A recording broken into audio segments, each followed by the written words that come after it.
Good morning, Joyce. Is Mrs. Margolin in her office?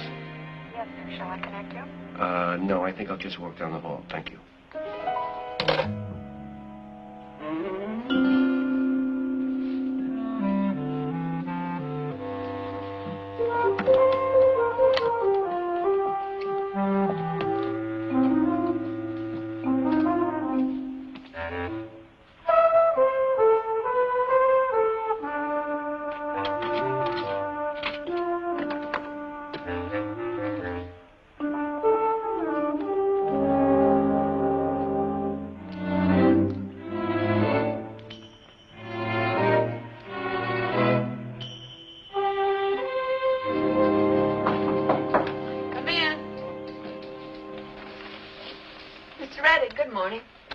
Constance, I'm glad I caught you in.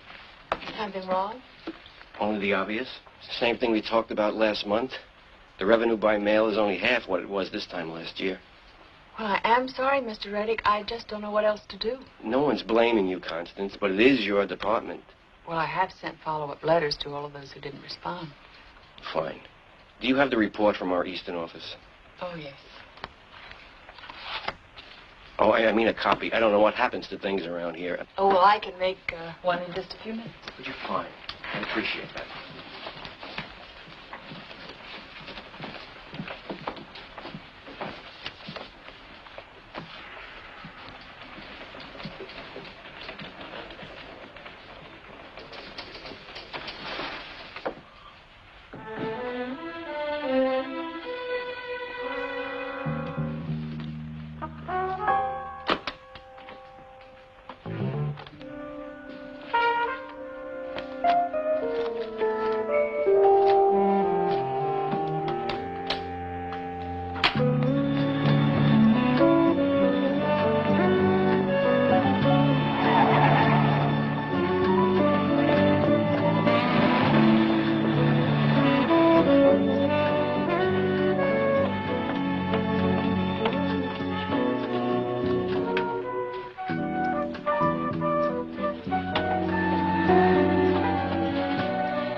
Still here? Well, it's 9 o'clock.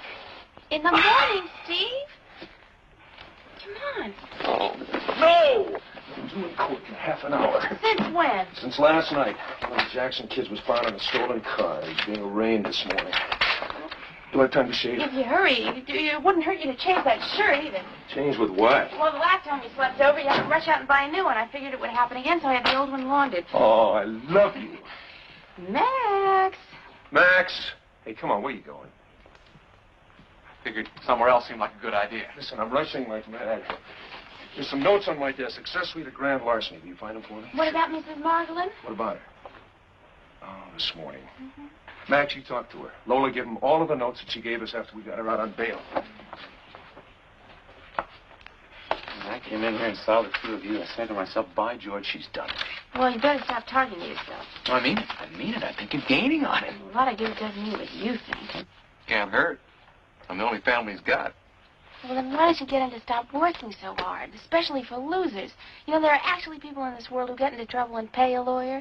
Max, don't try charming Mrs. Margolin into thinking everything's all right, because it isn't. I mean, she's in real trouble. I'll make some coffee. You see, we just thought that the money had never been donated. We had no idea that any money was missing until the district attorney's investigation. $225,000 is missing. Well, that's what they say. Apparently, they checked with all the regular contributors who hadn't replied to my first request. You were responsible for cash donations that came in by mail.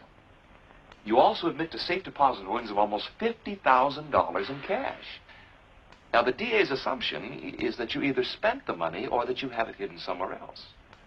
It's not true. That's my money. Isn't that a lot of money? I mean, for a woman of your income. Most of it is from my late husband's life insurance, and the rest of it I saved. Mr. Castle, I grew up during the Depression, and I saw my father lose everything that we had when the markets failed and the banks closed. That's a terrible lesson. But I didn't steal the money.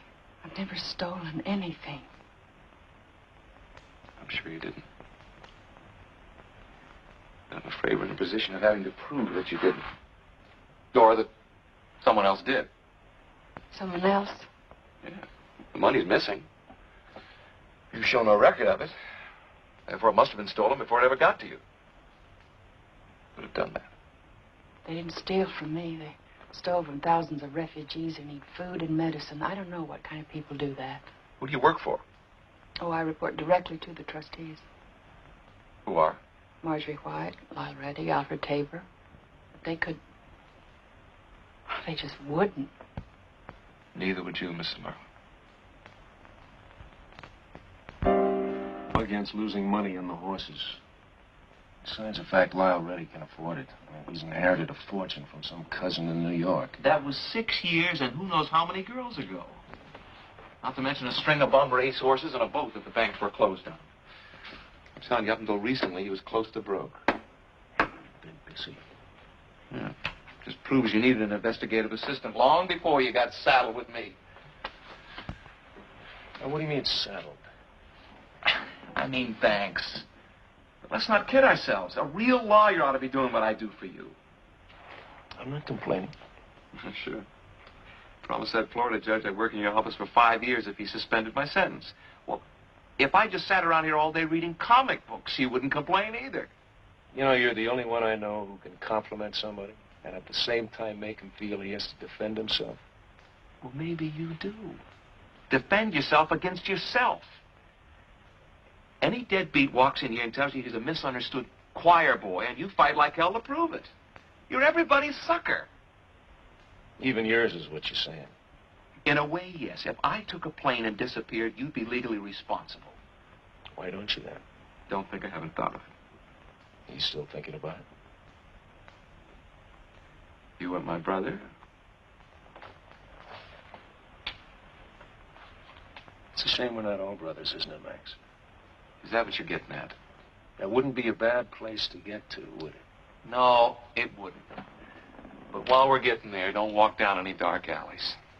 You might meet someone going in a different direction.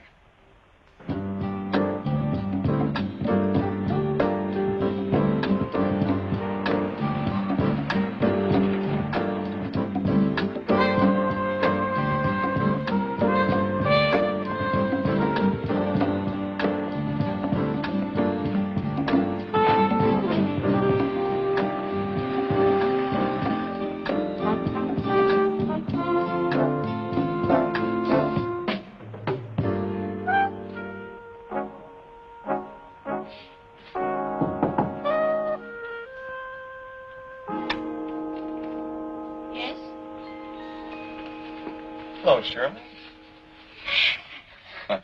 Heard Stoker was here. Yeah, he's running a play. You in on it? No. I can wait. Okay. That's right. Everybody. What name Stoker use? Frank Parsons. Hello. Hey, Bob. Thought you told me you couldn't make it tonight. I can't, Frank. I gotta be back in the office in half an hour for a midnight conference call. Thought maybe you guys would buy me a drink. After what you took out of the game last week, you ought to buy us something. He'll give it all back next week. You know all the boys here, don't you? Well, except Norm. Norm Carmichael, Bob Harper. Norm? Well, don't let me hold you up. Maybe the little lady will fix me a drink. A drink for real or tea on the rocks? Straight bourbon. How long have they been going? Couple of hours. Hope Stoker doesn't drag it out. I'm paying my babysitter $3 an hour. That's right. He holds a kid now. Just 4. You should see him, Max. He walks, talks, and looks just like Joe. What's Joe doing? 2 to 5 in Leavenworth. That's not what I meant. The reason I look funny at the door, you know, the word was out that you got busted in Florida. Yeah, there were problems, but it's okay now. Where'd Stoker find this Carmichael? Airplane from Chicago. He owns some movie theaters in the Midwest that show those dirty pictures. He bragged to Stoker how he gets those young kids to take their clothes off for the camera, and then half the time he doesn't even pay them, and they're too scared to swap. Nice fellow. So Stoker made a deal with him to cheat. Stoker deals him the winning cards, and then they split the profits afterwards. I know how it goes here. Yeah. Listen to me. Hold it. You're cheating. What are you talking about? You're dealing from the middle of the deck instead of the top. Crazy, you guys know me. Hey, look, take it easy. Oh, sure. It's okay with you. And you're the only winner. Hey, you must be working with him. What are you talking about? He's your friend. I just met him. All right, that's enough. Sit down and take a walk. You know, I'm not walking anywhere. Hey, no, I lost.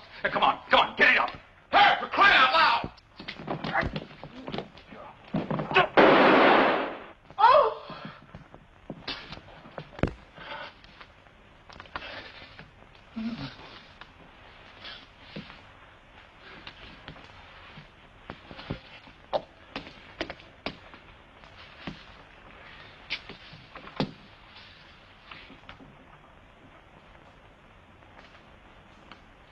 He's dead.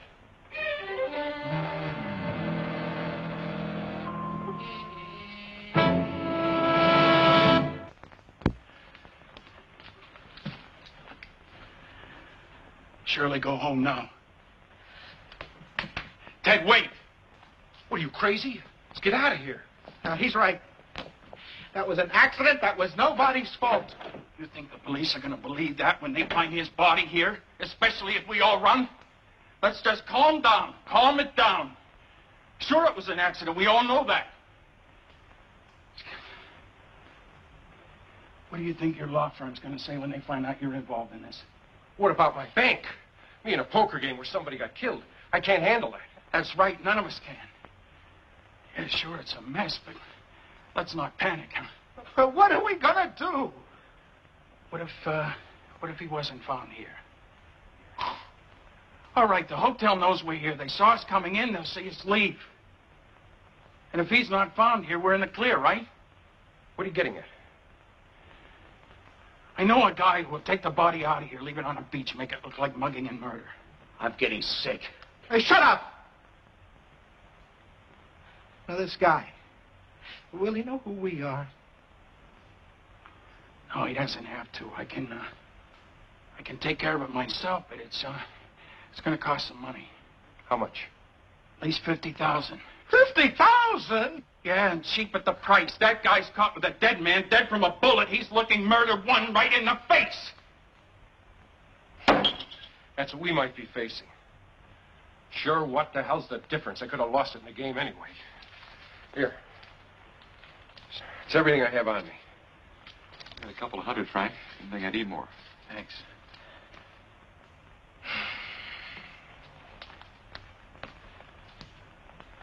Here. Here's mine.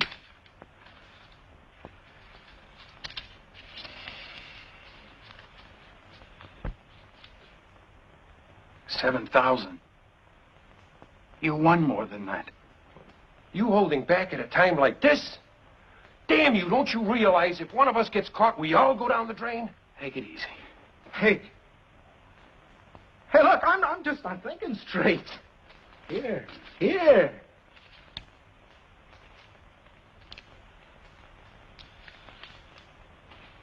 We're still going to be short. See what Herb had on him.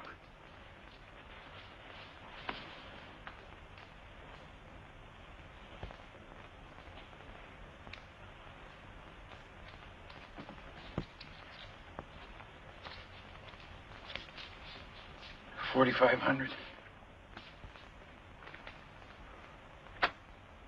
But just a little bit better than $42,000. Frank, why don't you offer him the $42,000? What if he says no? Do we have a choice? No. I'll just have to think of something. You guys better all get out of here fast. Straight home, no detours.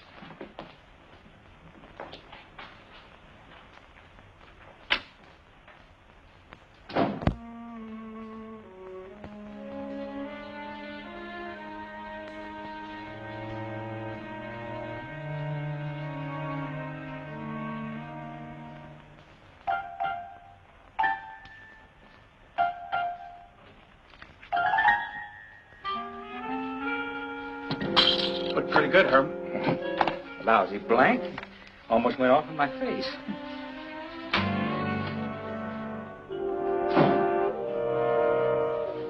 Carmichael out of the hotel? You kidding? He's out and running. He's probably halfway to the airport by now. Yeah. See you tomorrow, Stoker. Herb. Max. Night, Herb. What do you clear? 5,000-6,000. Hanging in money. Which is another way of saying we missed you, Max. Mutual, Stoker. Did you really take a fall in Florida? Yeah, for something I didn't do. Hey, Would I lie about a thing like that? yes, you would. But not to me. Stoker, I had a legit deal going. It was in real estate. Really legit. My sales manager used his own pocket for escrow and ran off with some down payments. So you got hung for a sheep when you were really a lamb? Yeah. What are you doing loose? My brother, the lawyer. You never met him. You gotta be straight. Are you kidding? He's strictly Walt Disney. His reputation's like the flip side of mine. So the judge released me in his custody. Is that better in jail? Well, you tell me. Yeah, it's better than jail. Okay, we're back in business. Hey, I got this Mark in Cincinnati. He sells plumbing supplies. He's gotten rich because his brother-in-law's on the city council and hands out building contracts. I figure we can set him up the same way we took off that jukebox bandit in Chicago. Remember him?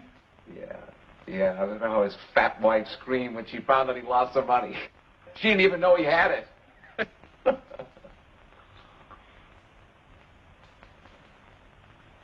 Fact is, Stoker, I got something in mind, but I don't think you're going to like it. Come on, since when don't I like your action? What's the size of the score? Expenses. If I'm supposed to laugh, you tell me when. But the mark I'm after's a phony dude who's a lot worse than the bum you just hustled in this card game. If you decide to go along with me, I'll give you the details later. For expenses. I have to play it that way. Even though if we get caught, we wind up in a slammer anyway, right? That's right. You give me one good reason why I should. How long have we known each other? Here's a good reason. Okay. What's the mark's name? Lyle Reddick. Lyle Reddick. He's a big deal at the League of International Charities.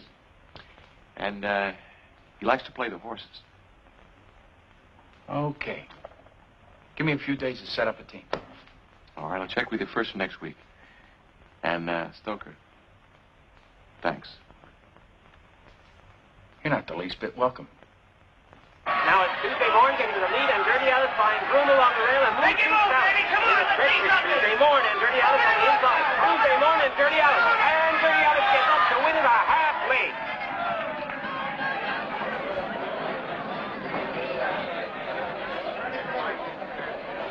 The unofficial order of finish now appears on the totalizator board. Please hold all tickets until the stewards have declared the race official. Yes, sir, Mr. Ellison. Right this way, folks.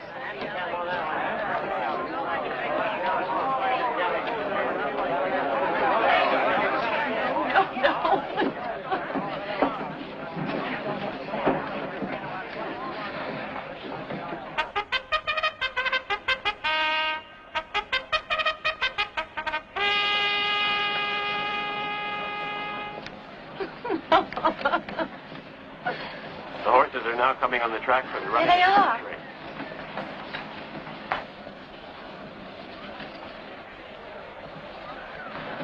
Isn't the number 3 gorgeous?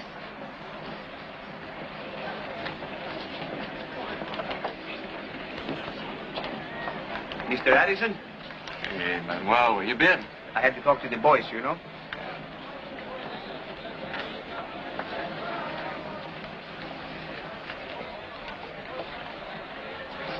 Sure. See you before the next race. On the nosing.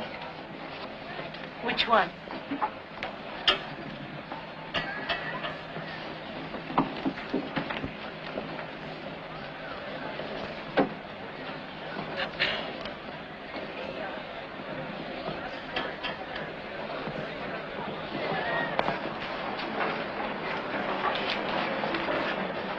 Are these any good?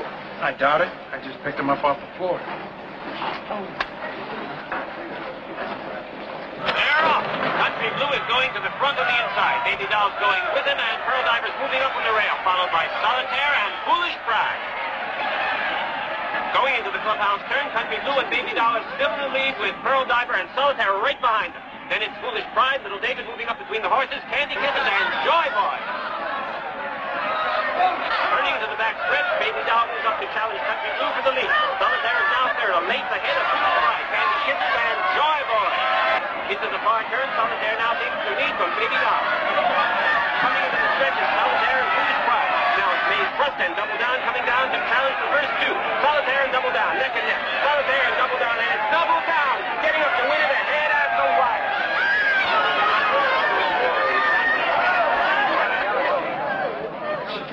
Wouldn't happen any other way. Go get the money, we'll do it again.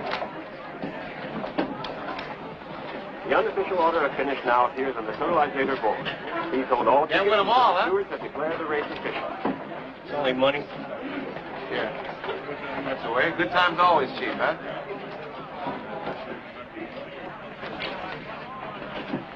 Got anything in the next? Not yet. How about you?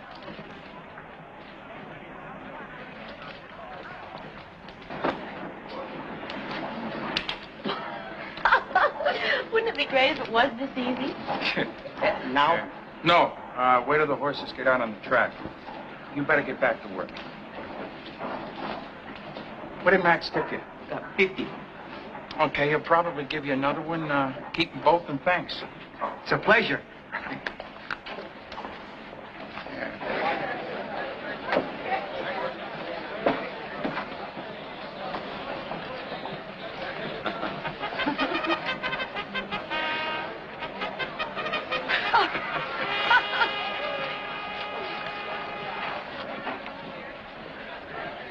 The horses are now on the track for the running of the sixth race.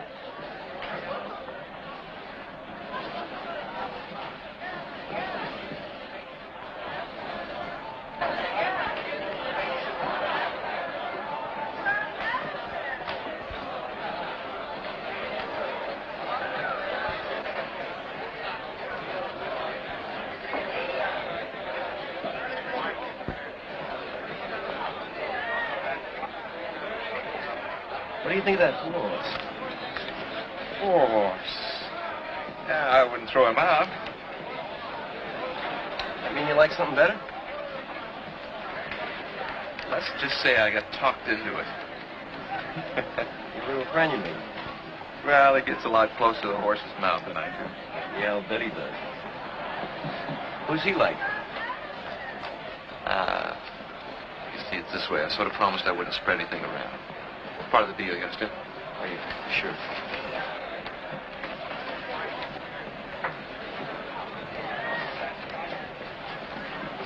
Hey, wait a minute. I can't tell you the horse, but I never promised I wouldn't place a bet for a friend. You're a friend, aren't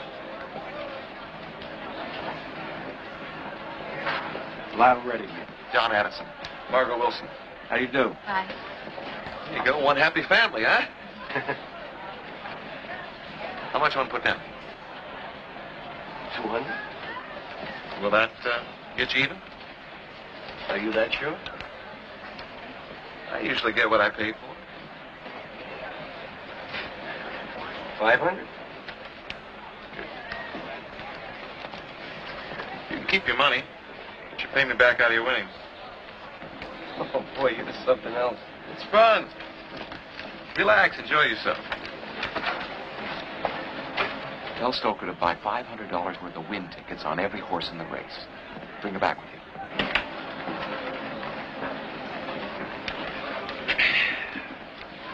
You get out here often? Oh, yeah, whenever I can.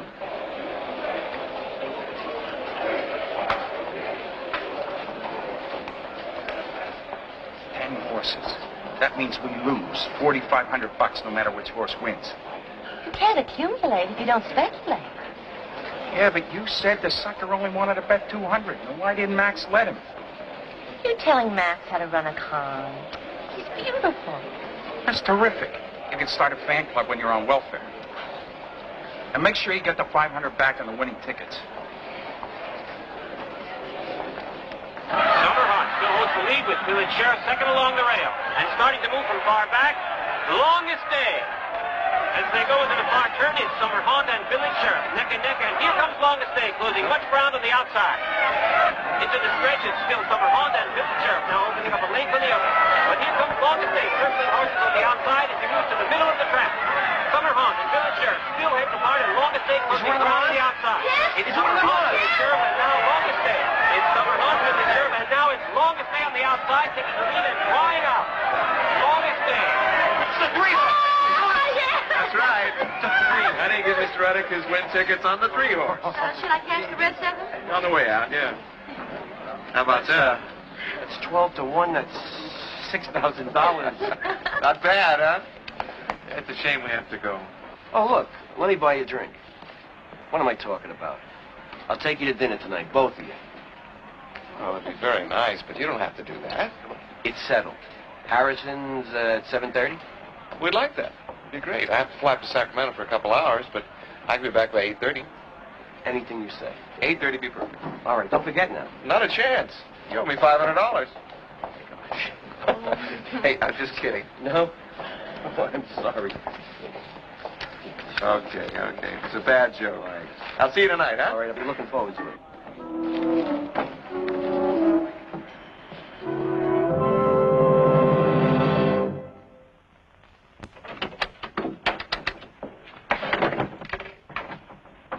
Howdy.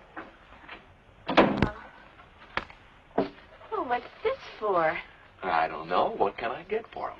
How about a karate chop? Steve in? No, he had a meeting uptown, but he left you a message. He says you're wrong about Redding. Redding has $300,000 equity in a $1 million office building in New York. You understand that? I do. Steve doesn't. Redding inherited that estate free and clear, which means he's already borrowed $700,000 against it and has a heavy mortgage to pay off. Also, Steve said he'd be back at 7 if you're free for dinner. I'm not. Why don't you put one of these in your teeth and go instead? My, you're a lively and full of beans all of a sudden, aren't you? It's this new girl I'm seeing tonight. You're up to something. I don't know what it is, but you're up to something. Max, don't get into trouble. Your brother put himself on the line for you. Don't let him down. Relax, Lola. Everything's fine. I don't believe you.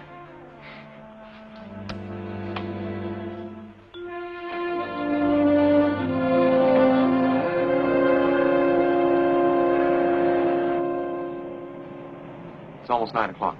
It's all right. Shirley and the other bimbo will be there keeping him company. Yeah, who is the other girl? Carol Peters. Yeah, we used that time in St. Louis. The one who fell in love with the Mark? It's all right. She's lived and learned since then. I hope so. Stoker, you remember now, I got to pick up my boss at his girlfriend's pad by midnight. Don't worry, Cinderella, you'll be there. Who's the maitre d' at Harrison's? Louis. He's an old friend of yours. How much do we have to pay for the old friendship? 100. So far, we're about 12,000 in the red and counting.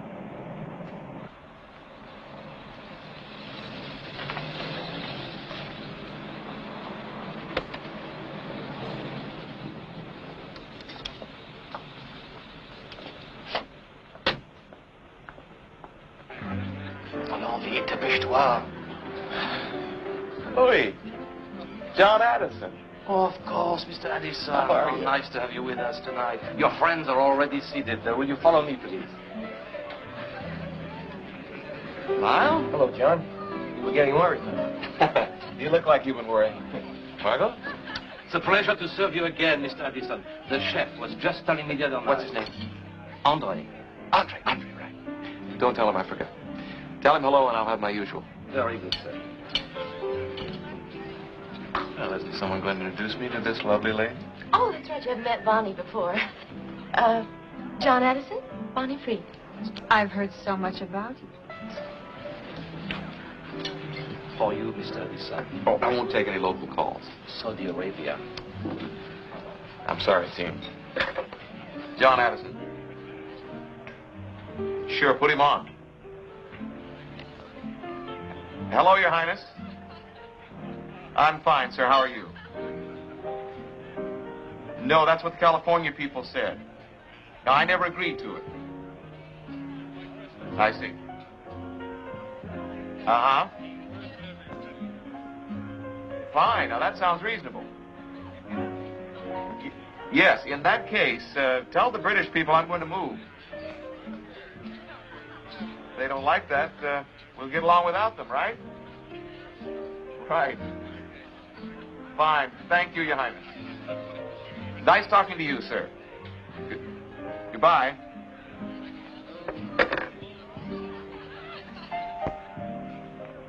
Trouble? Depends which side you're on. Now, where were we?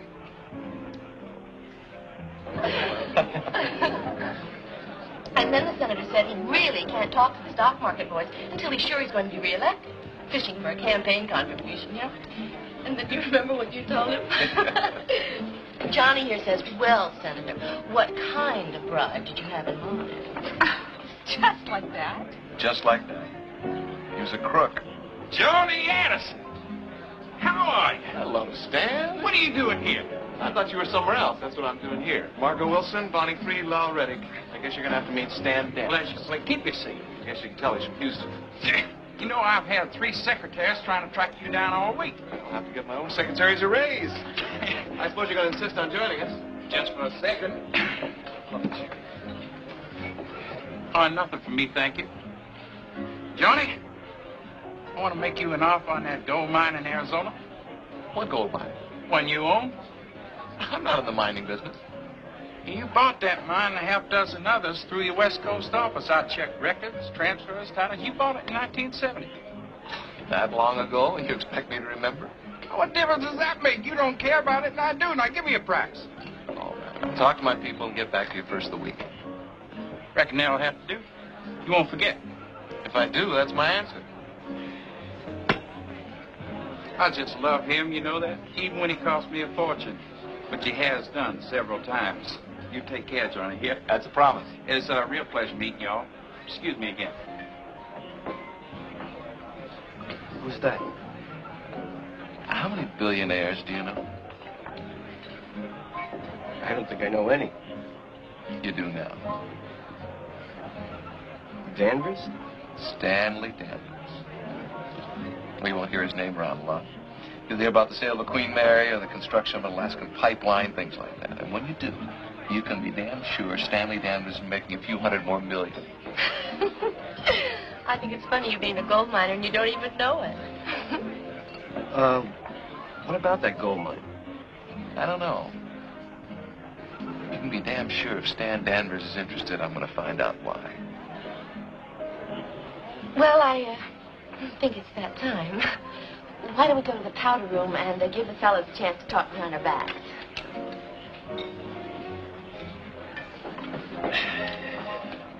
How do you like yours? I'll let you know in the morning. Look, I know you're madly in love with her, but could it wait for another night? What do you mean? I got something I want to talk to you about. Sure. Good. We'll drop them off on the way home from here. Margaret will explain it to Bonnie. Margaret's used to this by now.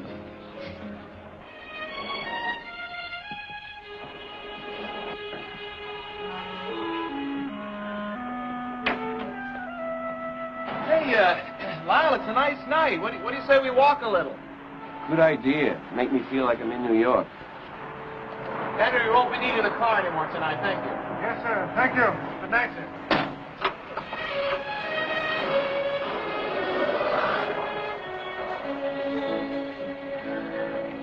Thank you very much.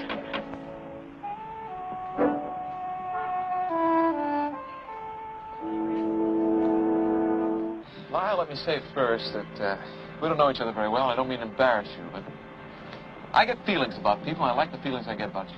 Well, it's mutual, John. Good. Are you free on Sunday? If I want to be. Why? I'm giving a little party for a business friend from Germany. And that's not all there's to it. Naturally. My business friend is aware of the fact that I have to sell off a few thousand acres of timberland in Canada. I have to for tax reasons, and he knows it. And he's trying to squeeze you. That's called business. What I want you to do is to outbid him. Me? For how much? What's the difference? I'm not going to hold you to it. Look, the acreage is worth $3 million. He can afford that. In front of him, I want you to offer 2 3/4. Well, suppose he backs off. Then it becomes my problem. But he won't. He doesn't know you, and he wants that timberland. He'll buy it. And besides, he'll give us a chance to see how we work together, right? Just can't keep a step ahead of you, can I? Listen, where's this party going to be? On my boat. I'll have a car pick you up around noon. All right, that'll be good. Great. Give me your money. Come on, fast. Come on, kid, don't get crazy. Get it up or I'll cut you, man. I mean it. All right, just give us a minute.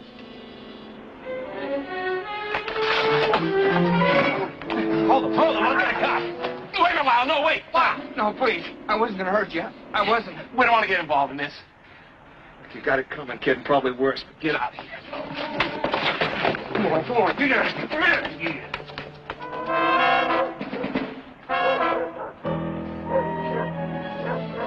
John, you took a hell of a chance. Yeah, not so tough. You just got to stand up to him, that's all. Look, I really don't feel like walking anymore. How about you? Let's get a cab. We'll drop you off. I think Carol handled it okay. I mean, she came on like she really dug the guy. It'll never last, sweetheart.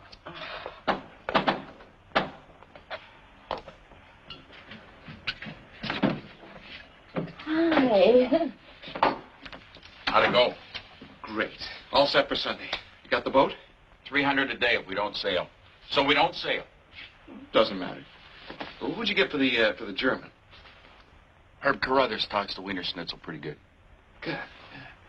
Went fine tonight, huh? Yeah, I thought so. Hey, the mugging bit worked like a charm. The guy was great, whoever he was, but maybe you could tell me about these things beforehand. Ruin a good shirt.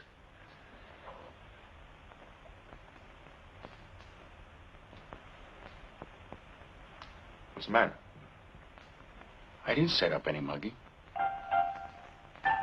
You didn't set up any mugging?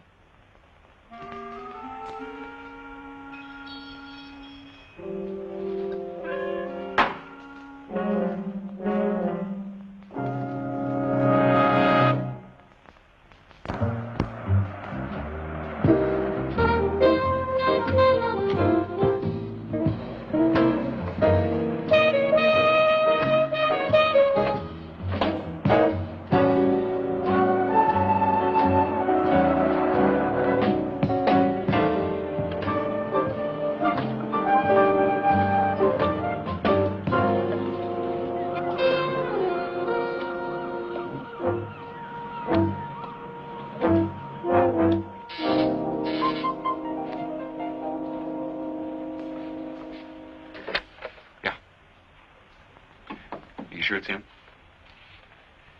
All right, make like a sailor. All right, everybody, he's here.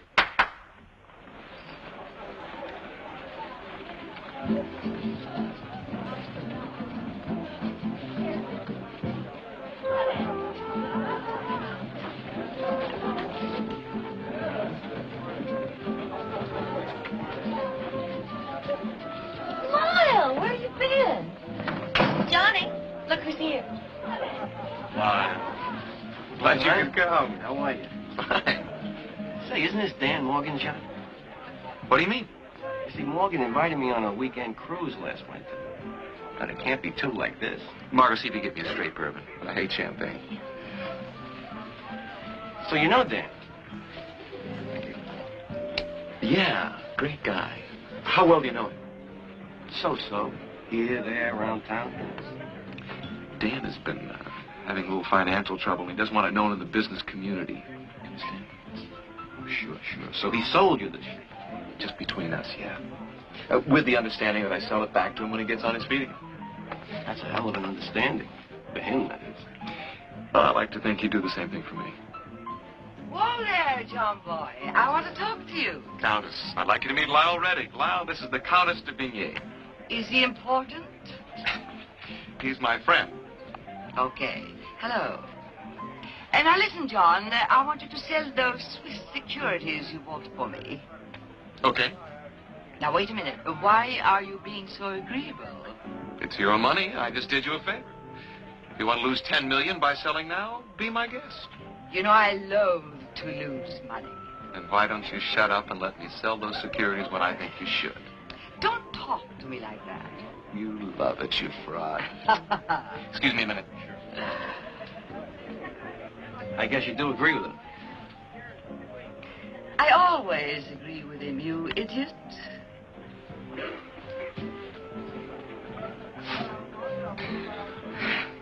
Is he still suspicious about the boat? Yeah, I think it's all right now. Do you believe out of all the boats in California, Stoker would rent the one the Mark's been on? You think Stoker's getting old? Well, for a minute there I was. Caviar. You ready? Lyle. Excuse me. Lyle, I want you to meet an old friend of mine. This is Otto Kupper. Otto, this is Lyle Reddick. How do you do, sir? How do you do? Johnny here. He tells me that you are interested in his timber. Well, if his timber means money, yes. Then you're really prepared to spend $2 3/4 million for his holdings? I think it's worth that much, but not a penny more. I see. No. Then I must congratulate you and wish you luck, Mr. Reddick. Now, if you'll excuse me. Otto? He quit? Don't you believe it? He'll come back at me. That not a penny more bid was marvelous, was perfect. Thank you. Excuse me a minute.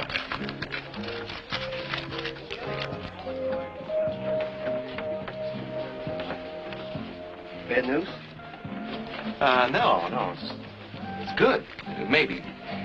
You remember that gold mine I was talking about the other night at the restaurant? Oh, yeah, with that friend of yours?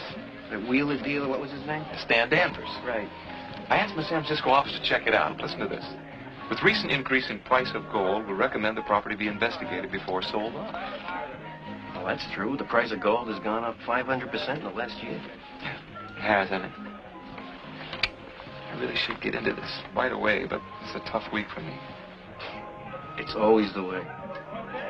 Listen, John, I got a little free time if I could help you out in any way.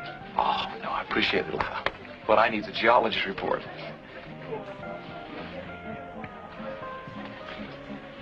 If I gave you the location of the mine, do you think you could check out a geologist in Tucson? Have him do a survey for me? Sure. A few phone calls? Yeah. Yeah, we could just fly in there this weekend, have a talk with him, and wrap the whole thing up. We? Why not? You help me. Least I can do is show you a fun weekend. Well, there's nothing wrong with that. But I don't mind mixing a little business with pleasure myself, you know. What do you mean? Well, I'm too young to retire. And if a proposition came along, I'd like you to keep me in mind. This timber deal's tied up with other people in Canada. No. I don't mean anything you've already got going. But do you have any partners on that gold mine? You gotta be kidding. This is a real shot in the dark. Well, your rich friend doesn't seem to think so. And your San Francisco office, they don't seem to think so either. You're starting to convince me. Okay, sure. Turns out to be something you can buy in. How much would that be? Well, let's see. The whole thing cost me $500,000 originally. You can have any part of it. So that would be $250,000 for half interest. Right. It looks good. You got a deal. Excuse me, gentlemen. Yes, Otto. Johnny, could I speak for you a moment? Sure. Loud. Sure. Want it to look like a deal or an argument? First one, then the other. No. Too much. We're talking about thousands of acres of land.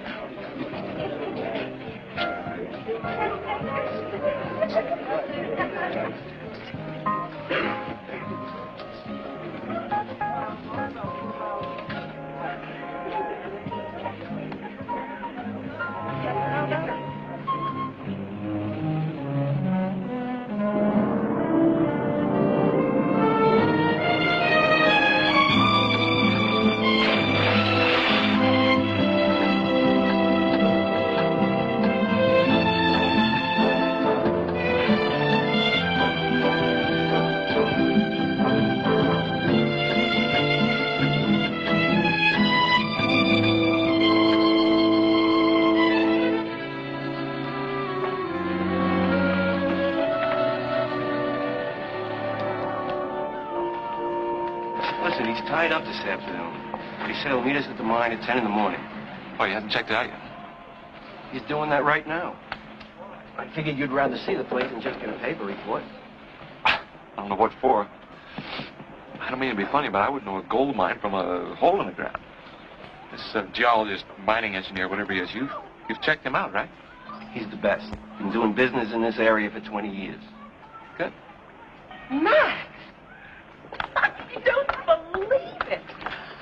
Oh, so this is where you disappeared to. Why didn't you tell me you were leaving Miami?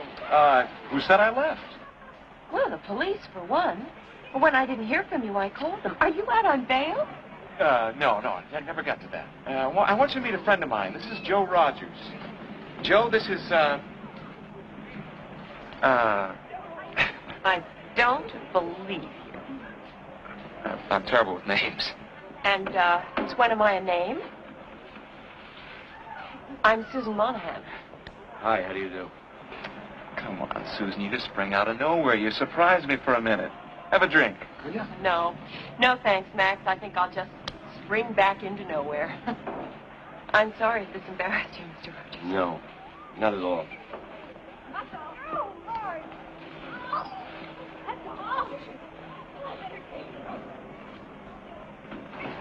Who is that? Susan Monahan, I guess. Do you know her? Well, sure. Well, I thought you picked up on the fact I didn't want her to know me. Yeah, well, I figured that when she called you Max. Then you introduced me as Joe Rogers. Great-looking girl. She's a lush, though. She didn't look drunk to me. And what was that about the police and you being on bail? I don't know. Some story I must have told her. I've forgotten by now. You remember every story you told women in your time? Depends on the woman. Well, anyway, I got rid of her. I'm gonna go get cleaned up. I'll meet you at the bar in, say, an hour? Yeah, sure.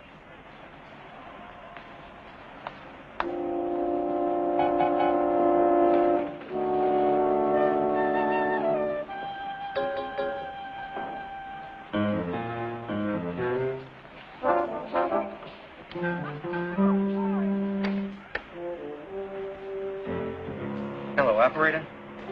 Do you have a Susan Monahan registered here?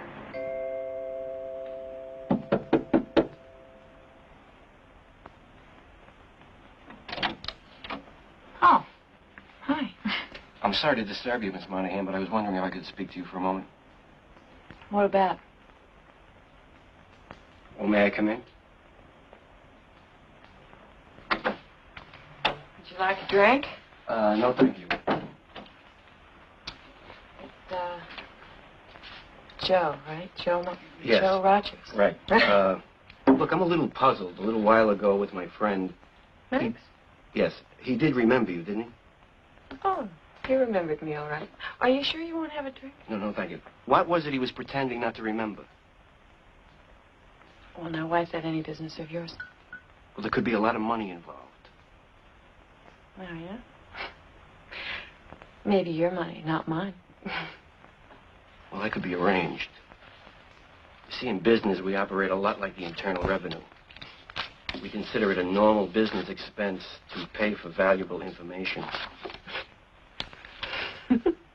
That stuff real? Now, what was it our friend was pretending not to remember? Oh, hey, it's not that big a deal. Well, what is it? I'm separated from my husband. One night last year, I was out with Max, and when we both came home, my husband was there waiting. He was drunk, and they had a fight, bad. Max had to really beat him up. What has that got to do with the police? Well, he brought charges against him. I mean, assault and battery. The goon was my husband, you know, and it looked bad. Anyway, Max, when he got out on bail, paid him off to drop the charges. Is that all? Listen, it was really a mess.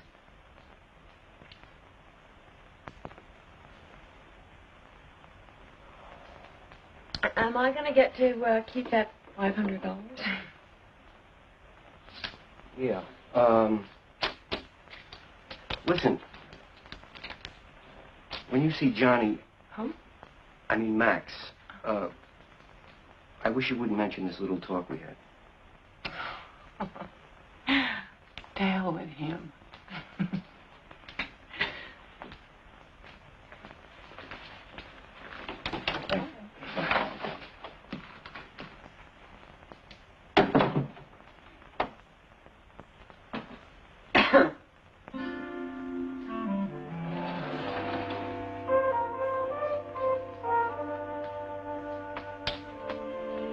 How'd I do?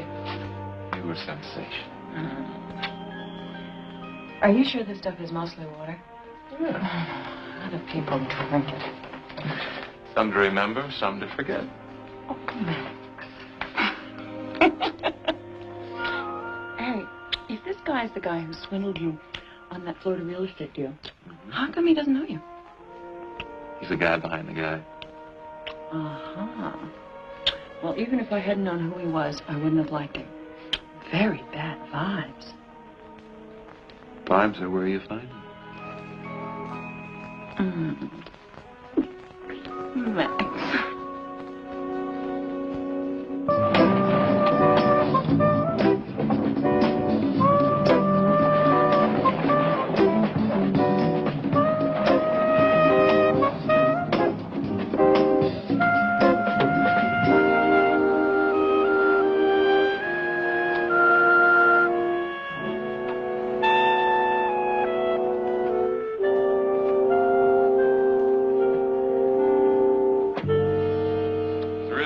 I'm not sure I want it. It must be in the mine.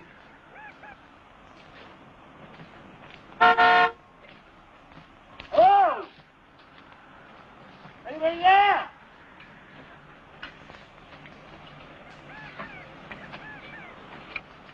Mr. Carson? Yes, sir. Lyle ready. Mr. Addison? Oh, how you very nice to meet you, gentlemen. Mr. Addison, I believe you're the owner of this property. Yes, that's right. You had a chance to analyze it, praise it, whatever? Yes, sir. Yes, sir, I have. Mr. Carson, this is lovely country, and it's a pleasure meeting you, but is there any gold in the mine? You want the truth? Preferably. There's not enough gold in there to fill your teeth.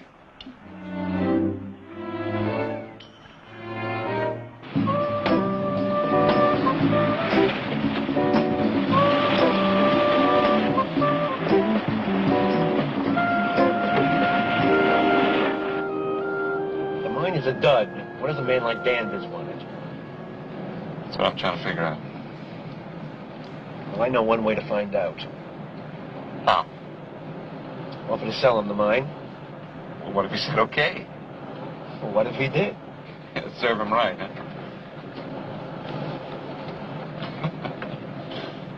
Yeah, no. Stanley may be a little tricky, but I'm not.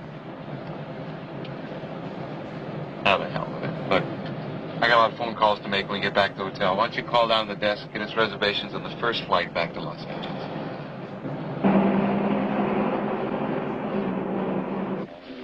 No, I didn't know there was a convention leaving town today, and I don't care. All right, if you can't get us on the 4 o'clock flight, what about the one afterwards? All right, if I'm not here, call Mr. Addison's room, please. Thank you. Mr. Danvers? Hey, boy. Mr. Danvers? No, but I'm a friend of his. Is he registered here? I don't know, sir. The switchboard has a long-distance call for him.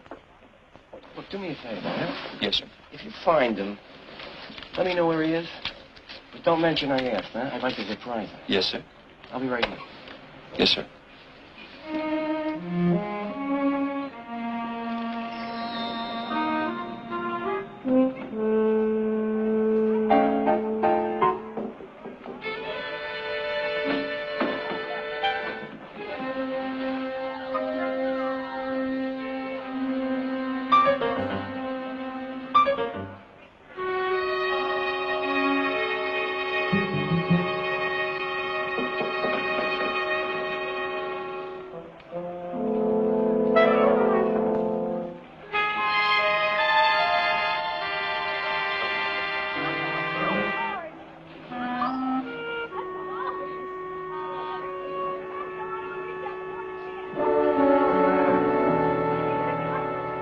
Hello, Danvers.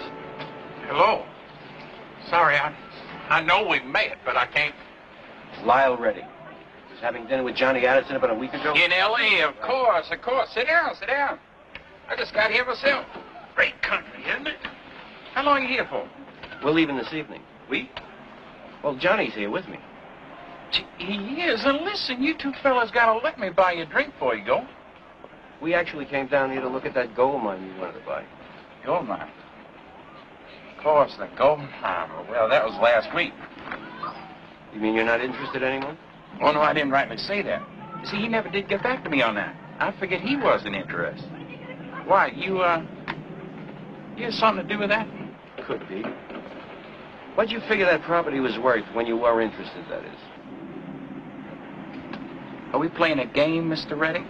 Or are we talking business? I'm talking business. All right. Johnny paid $500,000 for that property. That includes the mine and 1,000 acres of real estate. Since I'm interested only in the mine, I'd be willing to gamble $500,000 on that. Gamble? Of course. How do I know it's worth a quarter? Well, Johnny likes a little gamble, too. And if you were going to buy him out, he'd have to show a profit on his investment. That's what you tell him if he asks. If he asks. He will ask. Oh, I truly do love that stuff. It just goes right through you. Excuse me, Mr. Reddick. I need a minute to think over what you said.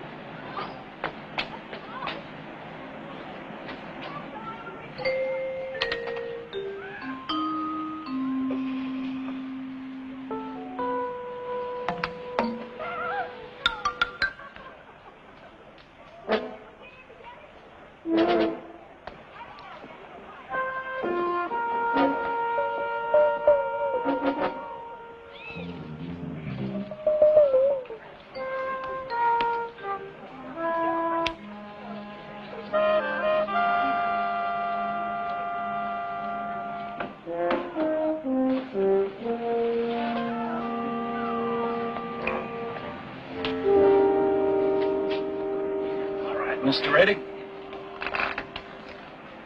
make me a fair price. A flat $1 million for the whole property.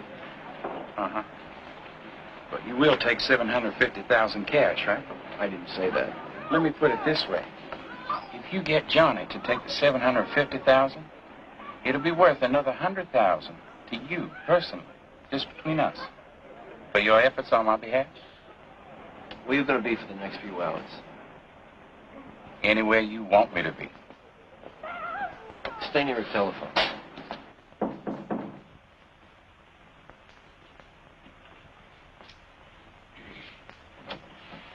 Hi, Lark. Go in. We called off the desk. We've got reservations on a 6:30 flight. Plenty of time. Really wanted to make a vacation out of this, you know. Got a call from Rome about a film company I've been after.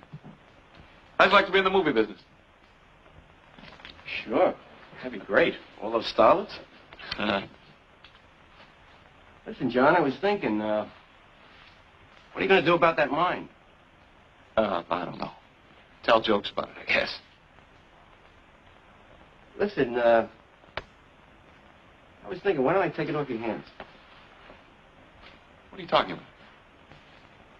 Well, didn't you ever get a hunch? I mean, I just got this crazy idea that maybe if I worked the mine or the land around it... Lyle, you were standing right there when the guy that you hired told us the mine was a complete dud. I know, but that's just one guy. He makes a couple of $100 a week. Now, guys like us, we do better because we're willing to trust our instincts. Either you know something I don't know, or you are crazy. Look, I know it don't make sense, but I think it's worth a crapshoot. Okay. Who am I to argue with you? I've done 1,000 wild things that other people thought were crazy. And you haven't done too badly, have you? So they tell me. Okay, so we both know I'd be selling you an empty gold mine. Sure as hell not going to make a profit on you. What kind of a deal do you want? I don't know. You were willing to sell me half interest for $250,000 when you thought the mine was worth something. That's right.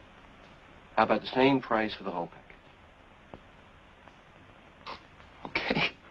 that's what you want. I got the deed right here.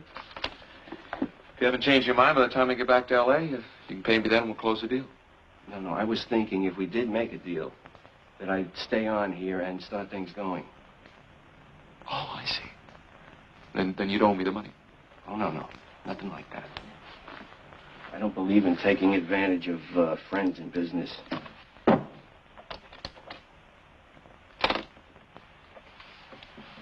$250,000 cash. You carry that much cash around with you? Well, I figured if we did make a deal, that I'd rather not put it through the bank.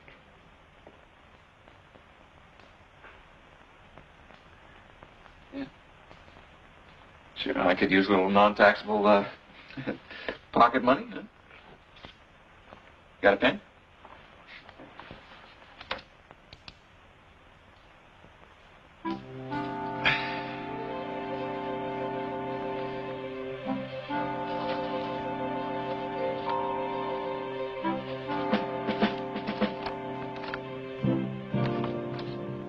You just bought yourself a gold mine.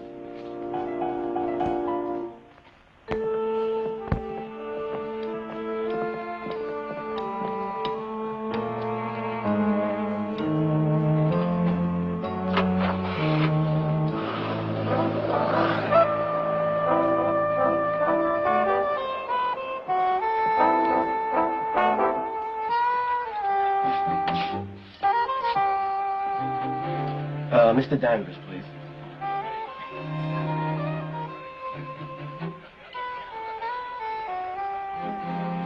Hello. Hello, operator? Yes, I know there's no answer.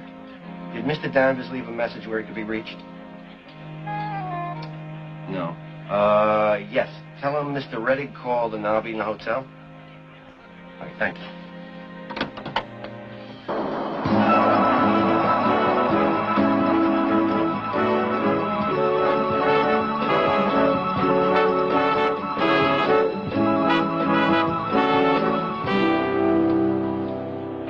What'd it cost us? Well, $500 for the mine, plus the Arizona expenses on top of what we paid out in L.A. We are just about $25,000 out of pocket. That's what we figure, huh? Yeah. Now, can we talk about the other $225,000? No.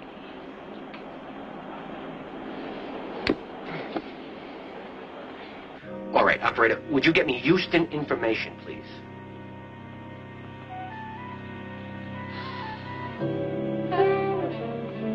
Hello, operator. I'd like the telephone listing for a Stanley Danvers, his office or his company in Houston. That's right, Danvers.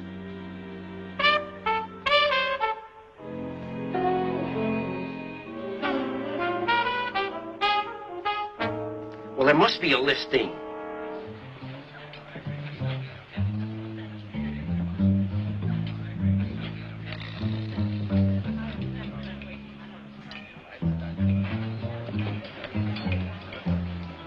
Mr. Reddick. Yeah. Mr. Danvers is not in his room, sir. Well, did you check it out yourself? Oh, yes, sir. His clothes are there, luggage, everything. It doesn't make any sense. Isn't that the same gentleman I paged for a call yesterday? Yeah, that's right, Danvers. Yes, sir, that's what I thought. Thank you very much, sir. After I checked his room, I asked around the bellhops, the doorman, you know. Mr. Danvers took a cab to the airport this afternoon, sir. What do you mean? Well, he didn't take any luggage. He might have been going to pick someone up, but he hasn't been back to the hotel since, sir.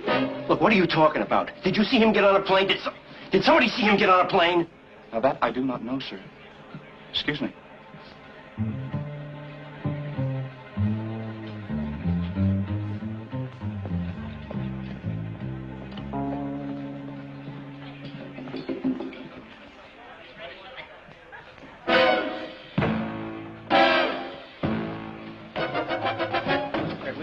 You're a thief, man!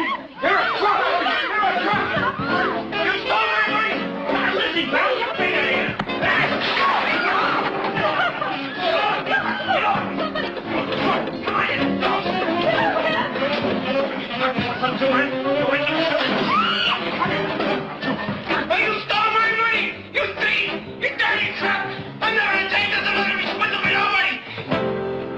what about that $2,000 check that mining engineer was supposed to receive?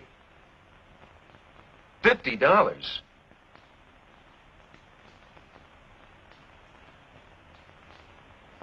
You saw the check yourself? Well, now, why did Reddick say 2,000? Oh, no. Oh. Oh, no, it sounds like he's in pretty bad shape. Okay, listen, thanks for calling, Bill. Bye-bye. Lyle Reddick has confessed the whole thing. How come?